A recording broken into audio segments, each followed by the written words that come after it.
Now that we're seemingly in a dead period in the NBA offseason, I want to take stock on how much the NBA landscape has changed due to this wild and insane free agency that we had earlier in July. 40% of the league were free agents heading into this summer, and there was a lot of changes, and quite frankly, going into this upcoming season, I can't remember a time where you can make a case for multiple teams, probably 7 or 8 teams, where they could win the title and you wouldn't be necessarily shocked by it. One of those teams that I want to start off with is the Los Angeles Clippers, who probably not only had the most successful offseason, but definitely the most surprising offseason. And if you put a gun to my head and made me do a "this isn't even September, what the hell are we doing predicting this far out" prediction, they would be my favorites to win the NBA title this year. They have a lot of versatility on defense and offense, getting Paul George and Kawhi Leonard, and I just really like the roster construction of this Clippers team, especially with the addition of 2 top 10 players and one who is arguably the best player in the world right now given the playoff run that he just had. So let's dive into the Los Angeles Clippers.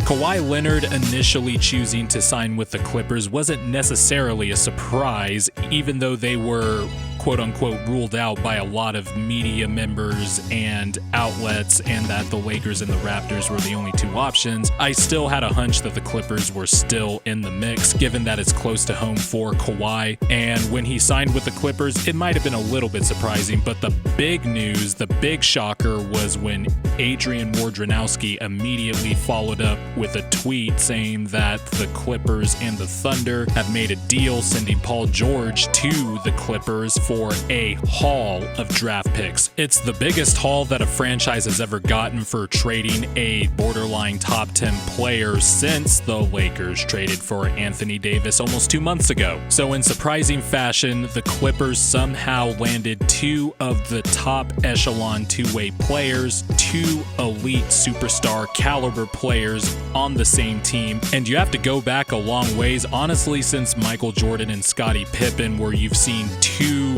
really great two-way players together. Obviously not comparing those 2 players to Kawhi Leonard and Paul George. I'm just talking more in terms of just hellacious defenders that are also elite offensive players being on the same team at the same age pretty much and in their prime.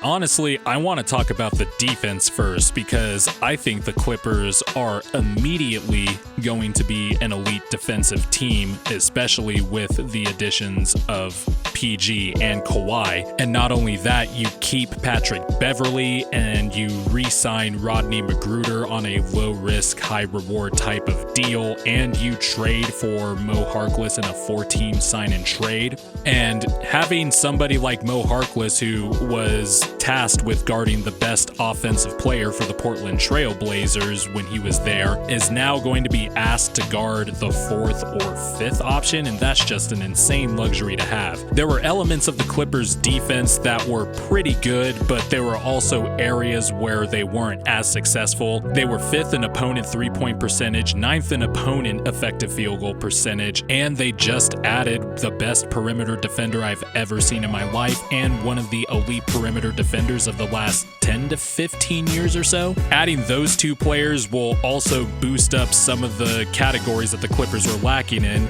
being 19th in deflections last season, 8th in loose balls recovered, 23rd in steals per game. Kawhi Leonard and Paul George were in the top 10 in all of those categories, with Paul George being first in all of those aforementioned categories. One of the weak spots of the Clippers defense was the fact that they didn't have enough rim protection, but honestly, with the versatility that the Clippers have on the perimeter, rim protection might not matter as much for them as it might for for other teams. The Clippers did a good job retaining Patrick Beverley, being able to re-sign him this summer. He is one of the more pesky and annoying defenders in the NBA, will pick you up 94 feet no matter the situation, whether you're down 30 or up 30 points. I could just see Doc Rivers throwing out a lineup of Patrick Beverley, Rodney McGruder, Mo Harkless, Paul George, and Kawhi Leonard. Or you can take out Rodney McGruder or Mo Harkless and put in Montrezl Harrell, who is a pretty good defender in his own right despite being 6'8". I don't blame the Clippers' thought process thinking they can just have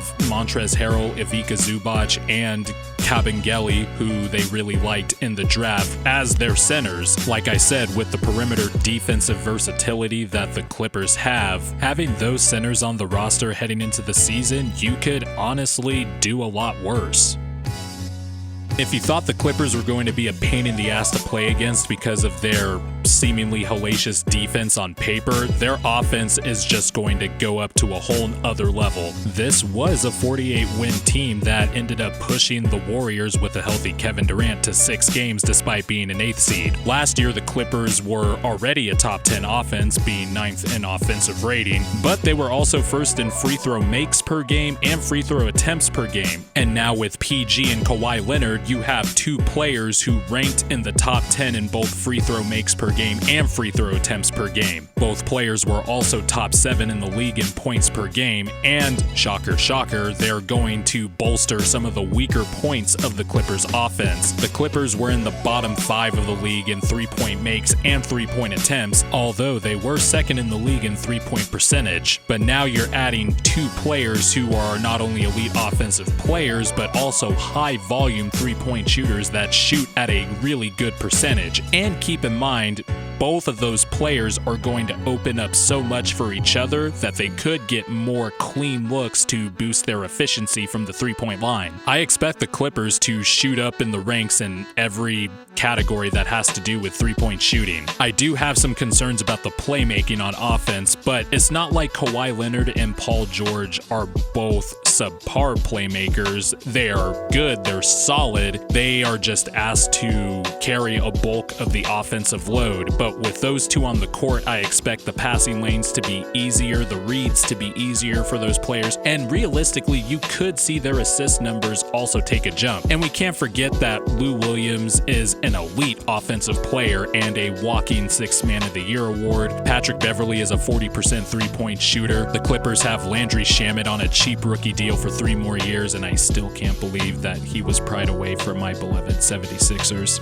And then you have Montrezl Harrell, who averaged over 16 points per game off the bench and is a life-sized human version of a Monster energy drink. And that might be the dirty little secret for the Clippers. They were able to keep most of their key rotation players while adding 2 of the top 10 players in the league. Basically, on both sides of the court, the Clippers have a lot of players that can mix and match in different lineups, and they can play big, they can play small ball, they can play small ball with big players in the lineup. If you're someone who is fascinated with how modern NBA rosters are constructed, then this Clippers roster should be a fever dream for you because they have versatility across every position, they are deep at every position, and honestly, I would be shocked if they didn't finish at least top 5 in both offense and defensive efficiency. We will have to see how Paul George looks when he comes back from having 2 shoulder surgeries in the offseason, and we will have to see how Kawhi Leonard will look as the season goes along because remember, he was limping around towards the end of that playoff run. But I'm not so sure the regular season will matter as much as long as you get those 2 star players healthy and ready to go by the playoffs. And by the time the playoffs roll around, I still think the Clippers might be the favorites to win the championship.